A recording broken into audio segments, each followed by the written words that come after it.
Joseph Ibrahim Pierre Blériot. Aujourd'hui est donc jour de vérité pour l'un des pays les plus puissants au monde. Je voudrais parler des États-Unis. Le jour de vérité entre Trump et Kamala. L'élection présidentielle, c'est aujourd'hui en soirée. Certainement, nous aurons les résultats. Qui de Trump au Kamala devra finalement diriger les États-Unis? Est-ce que pour une fois, les Américains vont oser en élisant un chef d'État qui est une femme? Je vous passe d'abord la parole, Pierre Blériot. Oui, mais l'Amérique, c'est le pays de tous les possibles. Nous en étions encore il y a quelques décennies à imaginer qu'un jour, un président noir pourrait prendre la tête des États-Unis. Cela s'est fait. Et Barack est venu. Barack est venu.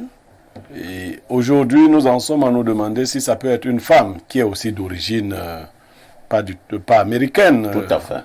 Donc, Harris Kamala, mais moi je pense honnêtement qu'elle est bien partie pour battre Trump. Je pense qu'elle est bien partie pour battre Trump, que demain lorsque nous serons ici, nous serons probablement en train de fêter la victoire de la première femme à la tête des États-Unis. Cela dit, il faut admettre que les États-Unis ont encore un côté conservateur. Ce n'est peut-être pas le côté majoritaire, mais il y a beaucoup de conservateurs aux États-Unis. Et parmi les principes qui guident l'action des conservateurs, il y a bien le fait qu'il y a une sorte de sexisme, je dirais même davantage une forme de phallocratie, c'est-à-dire qu'on estime que le pouvoir doit davantage revenir aux hommes. Bon, les États-Unis aussi, je vais sortir par là, nous donnent l'impression d'être en panne d'hommes politiques. Regardez une superpuissance. Véritablement, les deux candidats qu'on nous a présentés, c'est des pis-aller. C'est-à-dire que, comme on dit vulgairement au quartier... Il faut dire que ce n'est véritablement pas de gros titans. Non. Ce ne sont pas de gros baobabs. Si Trump revient aujourd'hui... Si Trump a réussi à revenir, cela signifie qu'il y a quand même un problème au niveau de l'offre politique, au niveau des États-Unis. C'est pas grand-chose. C'est pas grand-chose. Bon, pareil pour la dame, il y a à se poser des questions. Je crois que la démocratie américaine a tellement verrouillé ses principes que finalement, elle ne fait émerger que les gens qu'elle-même veut faire émerger. Et ça tourne en rond. Ça tourne en rond. Nous avons, vous voyez, le personnel politique en France souffre de la même maladie. Il faut une puissance comme la France, qui n'arrive pas à renouveler son personnel politique. Il faut observer que c'est les mêmes. Ils commencent même à devenir vieillards. Celui qui m'impressionne le plus personnellement en France, comment on appelle le président du parti des Insoumis, Jean-Luc Mélenchon, il va faire vieux bientôt. Il va faire vieux bientôt. Merci Pierre Blériot, Ibrahim Maxime Julien.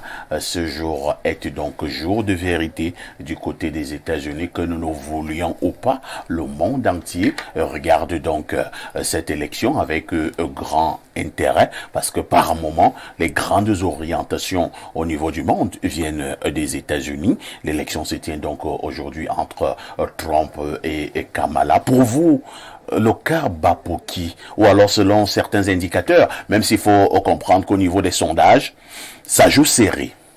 Il est clair que ça joue très serré, Pafa, ici, parce qu'il y a une forme d'équilibre de force. L'Amérique est une nation qui a... dont les habitants ont plusieurs couleurs. Il y a les noirs et puis il y a les blancs. Oui. Et vous allez vous rendre compte qu'avec la dame qui est en train de battre campagne, Barack Obama, lui, il lui a prêté main forte. C'est-à-dire le peuple noir, sur un positionnement, a levé la main de cette dame.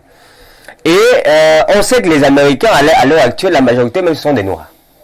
Et donc, du coup, qu'est-ce que Trump, lui, va faire? Il va aller s'allier avec l'homme le plus puissant économiquement parlant, Elon Musk. Donc, on a ici un équilibre entre les personnes et le pouvoir de l'argent. Donc, Blériot, il a dit, la dame peut devenir président. Je vais maintenir l'équilibre en disant que Trump peut devenir président.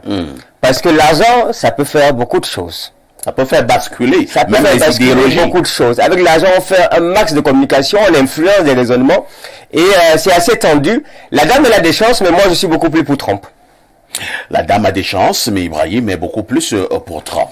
Alors, Joseph Zambo, Trump, Kamala, qui sera président ce jour, le nouveau président des États-Unis? En tout cas, moi, je suis un entrepreneur et je pense que Trump, pour moi, c'est le meilleur profil. C'est d'abord un homme d'affaires. Et un très grand homme d'affaires. Oui, oui, oui. Son agent participe pour beaucoup pour le pays dont il veut être président. Je ne pense pas qu'il soit celui qui ne souhaite pas le bonheur de ce pays-là. Sinon, il a beaucoup à perdre. En dehors peut-être d'être président, il a beaucoup d'autres choses à perdre. Mais certains pensent que Trump, une fois de plus à la Maison-Blanche, ça ne fait pas l'affaire des Africains. On trouve qu'il est un peu dur. On trouve... qu'est-ce qu'il a dit dernièrement?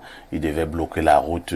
Attends, il a dit qu'il devait mettre sur pied une loi sur... qu'est-ce qu'il avait dit exactement? Bref, c'était pas très loin des propos racistes, de toute façon. Bref, les gens qui ne sont pas des Américains, qui vont commettre des gaffes, entre guillemets, aux États-Unis, devaient être extrêmement...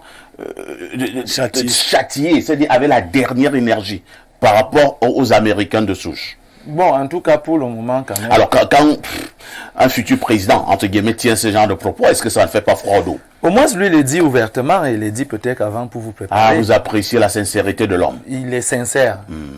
Il est sincère dans ce qu'il dit, et voilà. Mais moi, je reste convaincu que par rapport à plusieurs présidents américains qu'on a souvent eu, Trump n'est pas mauvais quand même.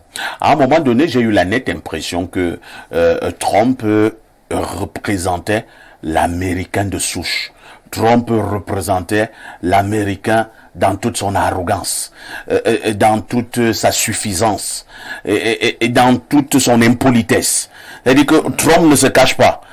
Est-ce qu'on n'avait pas l'impression que c'est comme ça que sont les Américains? Comme Trump est là. La preuve est que dans l'avenir d'avoir été élu, donc les Américains se reconnaissent en Trump. Et il peut être à nouveau réélu. En tout cas, ce qui est sûr, c'est qu'on ne peut pas reprocher quelqu'un d'être lui-même.